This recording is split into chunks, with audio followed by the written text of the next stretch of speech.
Ayos ka, may merienda ka pag nasagot mo ng tama to. Sige ma. Ano basa dito? Saan dyan? Ayan oh. Ano ma? Biscuit. Mali.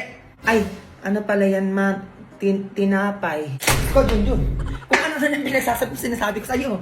Kahit ito, Junjun, sa madali tayo. Plus. Pagpa-plus tayo, sinasabi ko sa'yo, umayos ka, ha? Sige ma, plus. Kaya ko yan. 1 plus 1, 2. Tama! Ayan, ganyan, Junjun. Ganyan ang sagutan. O ano pang plus ma? O, ito. May dalawa kang saging. Dalawa. O, dalawa na, di ba?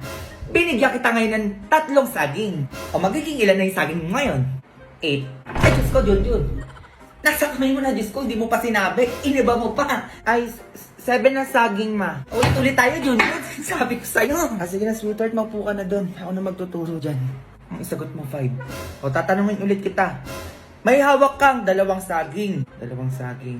O, tas binigyan pa kita ng 3 saging. O, ayan na yung lahat. O, ilan ang magiging saging na hawak mo ngayon?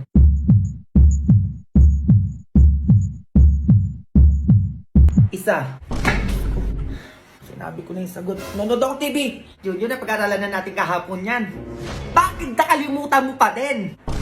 O, ito last na tanong. Sinasabi ko sa'yo. Sige ma. 10 plus 10. 20. Ayun! Sagot niya, sweetheart. Kaya nga eh. Bumili ka ng cake tsaka pang panset. Ay, bakit anong meron? Nasagot niya yung 10 plus 10. Magse-celebrate tayo.